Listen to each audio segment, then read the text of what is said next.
I just happened to be back on the East Coast a few years back. I was trying to make me a buck like everybody else. I'll be damned if times didn't get hard. Christ, I got down on my luck, and I got tired of just roaming and bumming around.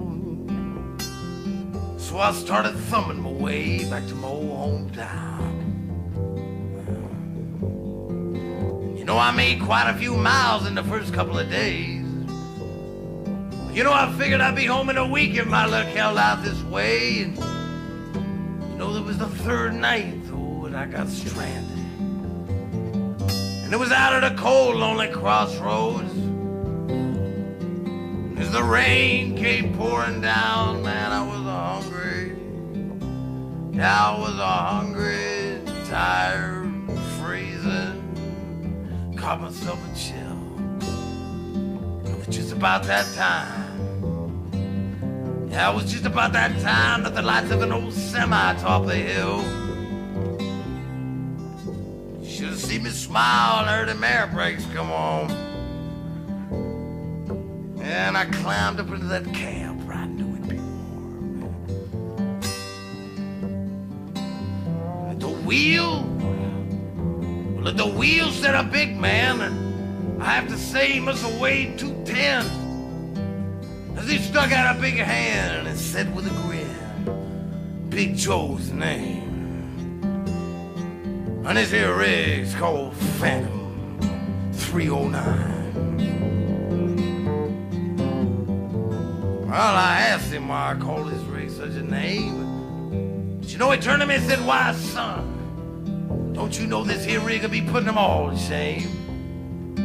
Nah, there ain't a driver.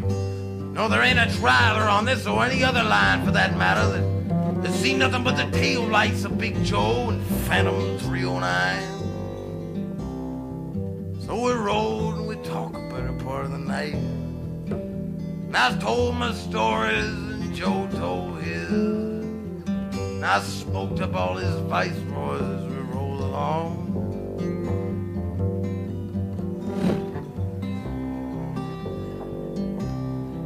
Pushed her ahead with 10 forward gears, man. That dashboard was lit like the old Madame LaRue pinball.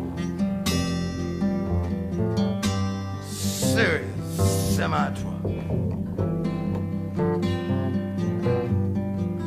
Till almost mysteriously, well, it was the lights of a truck stop that rolled into sight.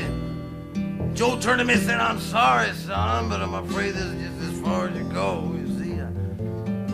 I kind of got to be making a turn just up the road a piece. I'll be damned if he didn't toss me a dime as he threw her in low.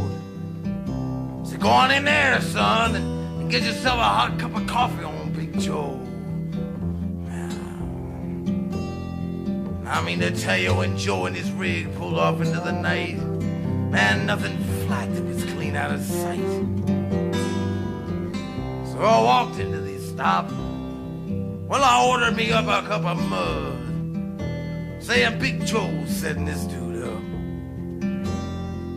But it got so deathly quiet in that place.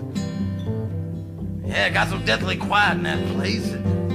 You could have heard a pin drop. And as the waiter's face turned kind of pale, I said, what's the matter? Did I say something wrong? I kind of said with a halfway grin.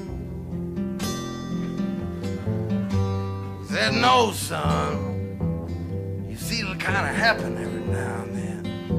'Cause every driver in here knows Big Joe, son. But let me tell you what happened just 10 years ago out there. Yeah, it was 10 years ago out there at that cold, lonely crossroad.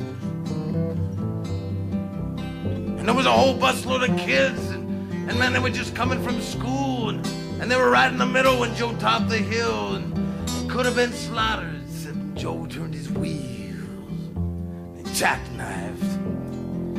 Yeah, it jackknifed. And it went into a skid, and you know, folks around here, well, they say he gave his life to save that bunch of kids. And out there at that cold, lonely crossroads, well, they're saying it was the end of the line for Big Joe and Phantom 309.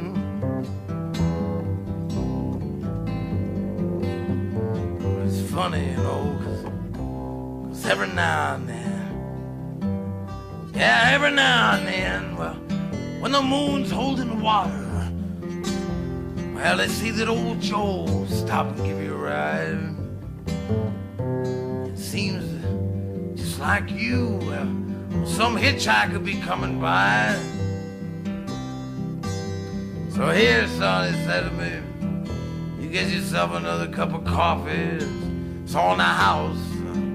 I kind of want you to hang on to that dime. Yeah, I kind of want you to hang on to that dime as a souvenir. Yeah. I want you to keep that dime as a souvenir of Big Joe. Of Big Joe and Phantom. Big Joe and Phantom 309.